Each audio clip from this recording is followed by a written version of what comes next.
I'm Johan Momsen. This is Rugby Wrap-Up. Rugby Wrap-Up brought to you in part by Sheehy Auto Stores. It's easy at Sheehy. The Pig and Whistle, the world's best rugby pub. And Lean and Limber, stretching your way to a healthier lifestyle.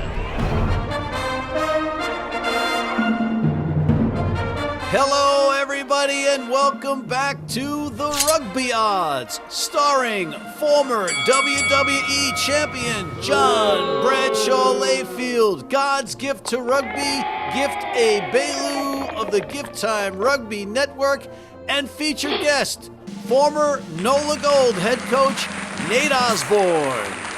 Hi, and welcome back. If you're just joining us for the first time, the way TRO, the Rugby Odds, works is that I do the hard stuff, the heavy lifting in the first part of the show, recapping last week, while my colleagues, John Bradshaw Layfield, the WWE legend, NOLA Nate Osborne, the former coach of the NOLA Gold, and the gift to rugby, gift Egbelu, all just do what they want, lazily loaf about the green room, and then I bring them in. So let's get right to what happened last week. First up, the Austin Gilgronis. That juggernaut in the West took their perfect record into Atlanta, and many thought they'd leave with that perfect record intact. Thing is, nobody told last year's Eastern Conference champs that this was in the script. Atlanta serves notice that the Rattlers are quite possibly the league's best team, with a convincing 29-14 victory at the Snake Pit. Then it was the New England Free Jacks with their home opener in Quincy, Massachusetts, welcoming in the On the Road Again, Toronto Arrows on the road again, and in weather that was more suited for an outdoor NHL game between the Boston Bruins and the Toronto Maple Leafs, and had sideline reporter Mike Petrie cuddling with Woodgie and Jack's Rangers just to survive.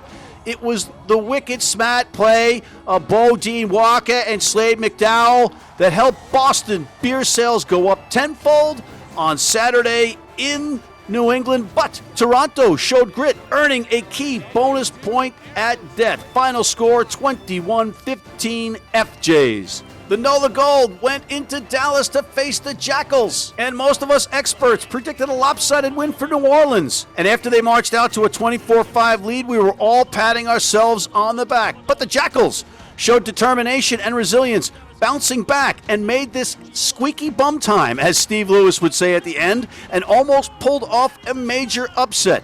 The Gold hold on and win, though, 30-26. The up-and-down Houston SaberCats welcomed in the equally frenetic Seattle Seawolves in a battle of teams trying to find their identity and an important victory. USA Rugby legend Danny Barrett did his part with great defense and a long run in the open field, and despite it coming down to the wire, the home team held on 21-19. But all was not lost for Broccoli guys CJ and Tony Ridnell, as they can take solace in the bonus point the Seawolves earned.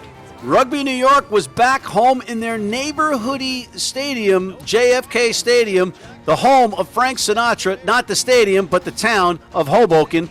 And in came the Western Conference powerhouse that is the San Diego Legion. San Diego had to deal with a cross-country flight, cold, snowy wind, daylight savings time changes, and a lack of long johns. Yet, they still almost came away with an exciting win. But New York won the battle of the cold-blooded kickers as Jack Hyten outkicked the perfect, or almost perfect, Joe Peterson, including the game-winning penalty goal at death. New York wins 26-23. Finally, it was the Mountain Men of Utah going into Hollywood, and the hometown LA Guiltinis, who are really dinged up, couldn't hold a lead as the Utah Warriors rampaged their way back to a statement win, 28-19. Kudos to Sean Pittman and co. for getting their Warriors back on the warpath. Funny thing, the two teams named after a drink both lost. Maybe there's something to that. I don't know. In the meantime, we'll take a quick break and come back with our guys out of the green room after this. Need a great price on a new vehicle? Sheehy makes it easy. Easy Price shows you our lowest prices on the Mid-Atlantic's largest selection. Find your best price online or at any of our 31 dealerships. It's easy at Sheehy. Sheehy.com. If you're in New York City and want to watch some great rugby, have some great food, and some great times, go to the world's best rugby pub. the Pig and Whistle on West 36th Street.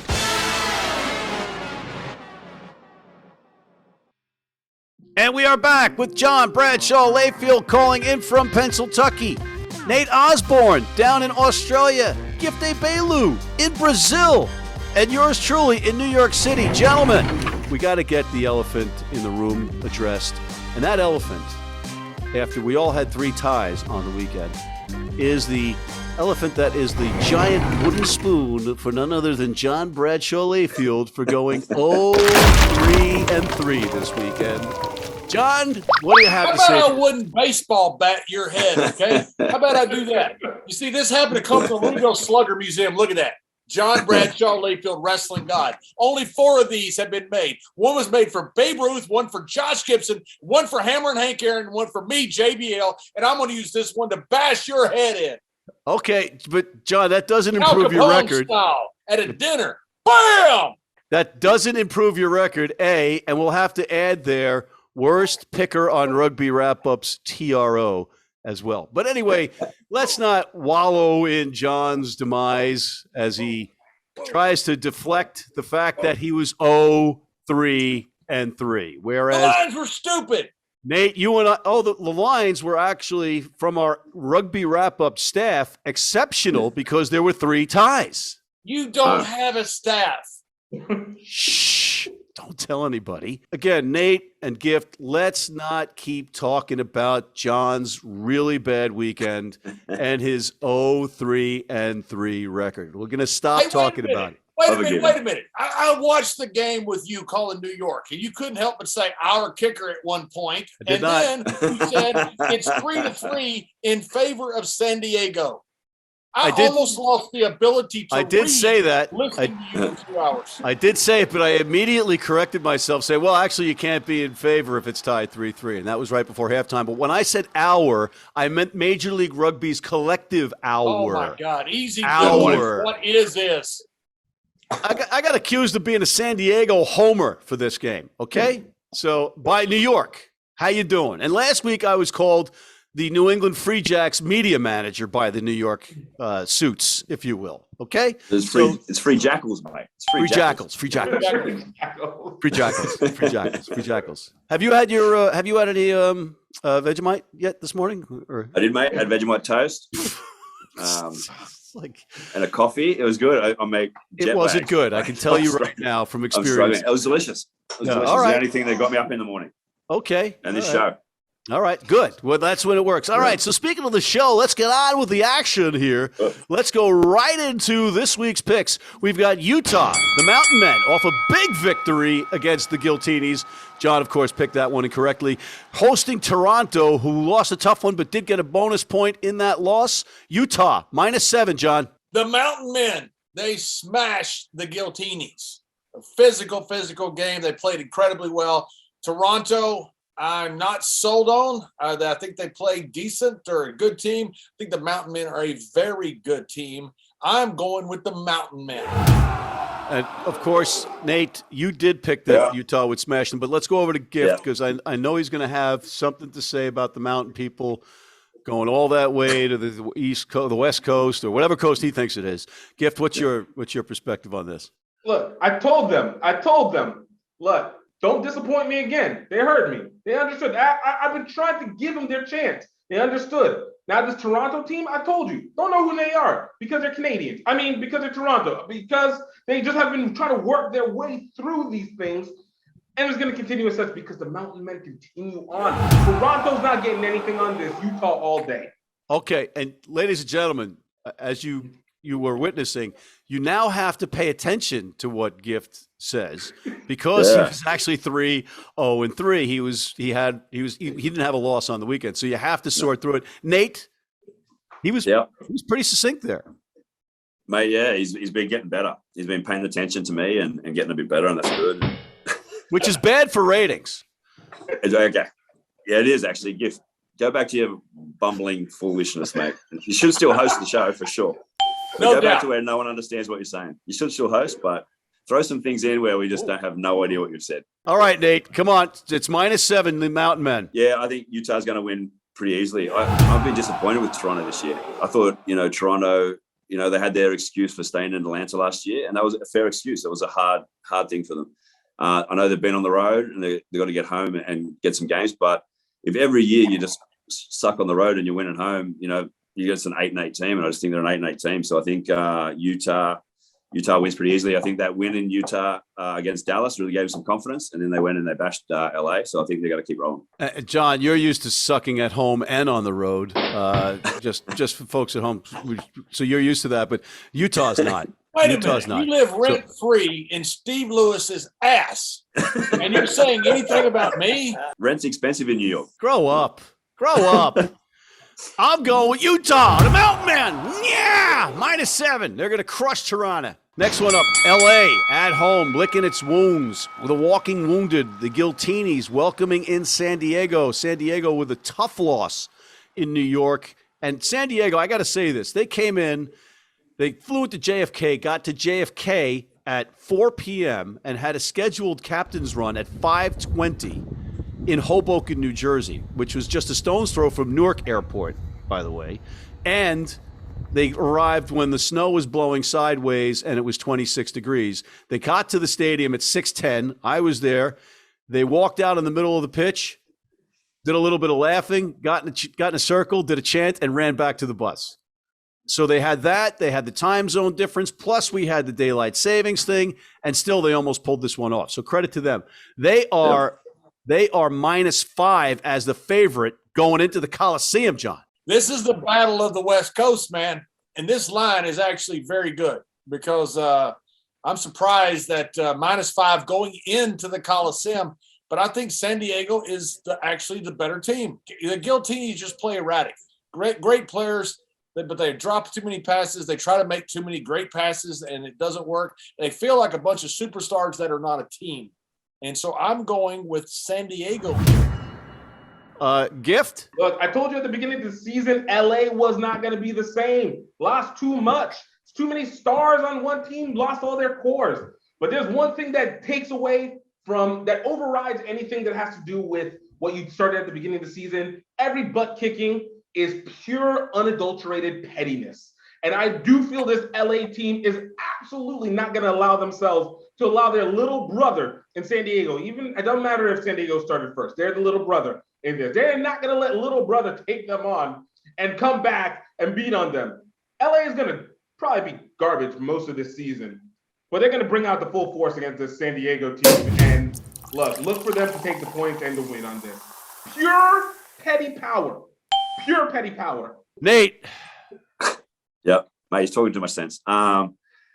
This is a tough one. I don't think LA's as bad. I mean, they drop a lot of ball, but they've got some bloody good players there, man. Queen Bee. San Diego's looking. Queen Bee boy, yeah, I don't think he's back yet. I'm in Queen Bee. I'll ask at the pub later. I'll ask around the pub and see what's going on. I do think San Diego's going to win, and I think that they're just playing better and they're getting healthy. And I think LA is really struggling with their, fly half position and that sort of stuff. San Diego. San Diego impressed me, and they're going back to the warm weather climate. The cold weather didn't affect them. They kind of embraced it.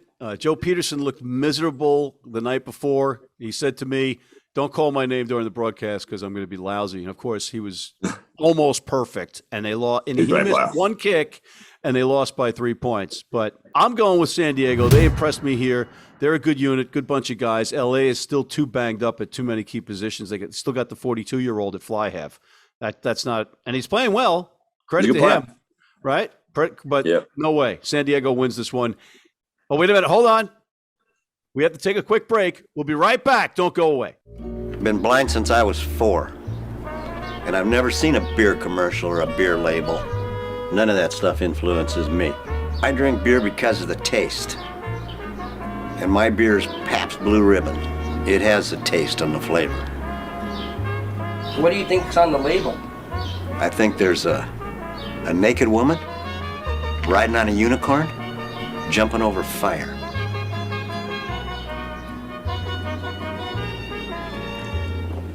Oh, that's good beer.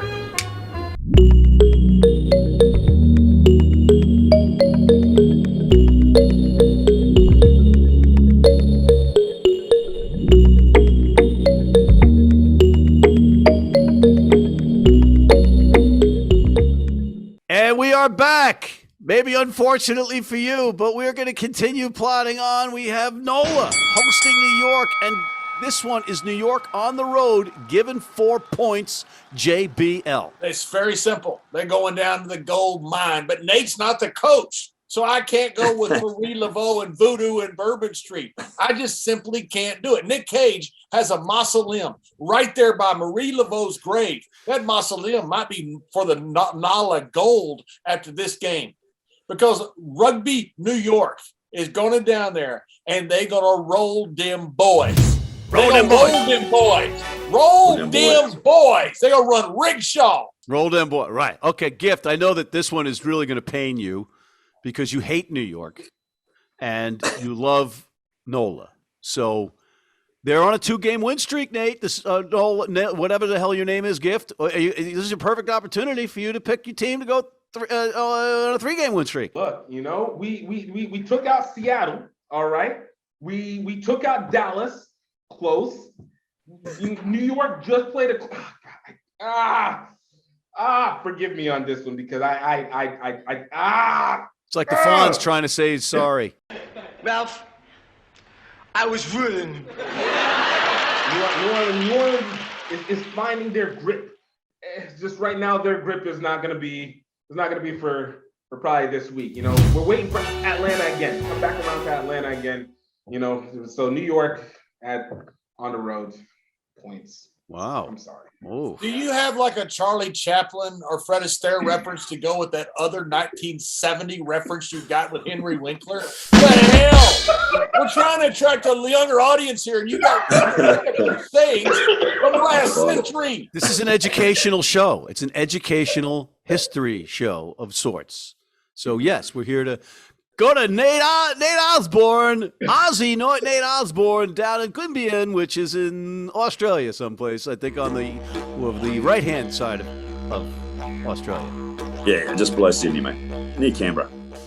This is a tough one because the Gold did really well, won those 2 games to put themselves in this position where they knew they had New York coming in, and it's really close to season on the line, because if New York wins, they're going to jump 3 games ahead of them in the standings. I actually think the Gold at home, with everything on the line, with what they're doing, and with the improvement of the way they've been playing, they're not perfect, but they're getting better. I think the Gold will beat them this week. I think the Gold will win close one. Interesting, and yeah. And New York, I thought at the start of the year the team was going to win it. I just don't think they've been playing that well. All right, he's just too emotionally attached to the franchise, ladies and gentlemen. So I'll speak clearly for everybody here. New York is a better team than NOLA. They're better than 4 points better than NOLA. And New York is going to win this one by at least 7. Oh, wait a minute. Emotionally attached? Nate? I'm not emotionally attached. Very good point, John. Good point, John. Never picked against New York, ever. Yeah. Dallas welcoming in Seattle. Dallas getting 8 points from Seattle. The Seawolves, 8-point favorites on the road. John Bradshaw, Layfield. I want to point something out that's very important. Nate shows up down in Australia, goes straight to the pub, and starts watching rugby. Now, if you're like... And betting the ponies. If you show up at City Park at 9 o'clock and start drinking, they'll call you an alcoholic. But if you show up at a golf course or a rugby pub, they'll call you cool. We love Nate, and we love early morning drinking, watching rugby. Yeah. Hashtag. Early morning drinking, watching rugby. Hashtag. My pick is simple. I got the Run jersey on for a very good reason. Texas invented rugby. Earl Campbell was a great rugby player. And I got this guitar that happens to be from Billy Gibbons himself. This was the guitar that Billy Gibbons sang Sharp Dressed Man about me in the state of Texas. Gift, what do you think about this one? Seattle disconnects itself from that black hole broccoli stadium that it has. And I think Dallas is actually going to take the points in this one. Seattle's going to get the win. I don't actually see Seattle losing this game, but Dallas just has the resilience, and Seattle just underestimates its opponent. Nate, what do you think of this one? Yeah. Just so everyone at home knows, Matt skipped me on this turn, and we were coming back to it because I picked against New York. It's all getting cut out, guys. Don't edit it. It's all getting cut out. Seattle's going to win. Like Giff said, he's speaking too much sense today. speaking way too much sense, Gift, today. I agree that Dallas is resilient, but I think, after they usually come with one, and then they usually let down like they did against New York when New York put 40 on them. I think that Seattle goes down there and blows them out. Next one up, Austin, John. Finally, Austin versus New England. The Gilgronis coming off their first loss of the year to Rugby ATL. Will they bounce back against the Free Jacks, who are friggin' hot right now, John? The T-Sippers, very important part of the founding of America up in Boston, Massachusetts. But they're coming down to a country of the state of Texas. And when they do, they're going to get rolled. But I still think Austin is the best team in the league. I think the T-Sippers are very, very good. And I think this is going to be the game of the week. This is going to be violent like a mother. How about that? Gift. Austin is undoubtedly the best team in the league by far. They needed a break. Last week, you were going to have your letdown game. It was going to be against Atlanta. It went as it was supposed to go. Look at them. Vengeance match. This is the worst game for the Free Jacks to actually have to come down to Austin to do. This is the absolute worst one. And you know what? You're going to sip tea and you're going to feel the heat because it's going to be nothing but fire for Austin all day, all night, and then again tomorrow. Nate, it's been like 35 degrees on the average in Austin, Texas, so New England all day and night. New England has been playing in all day and night temperatures in New England. So they're more accustomed to the cold. So even if it goes up to 50, I would say New England is still pretty good there. What is your take on this one?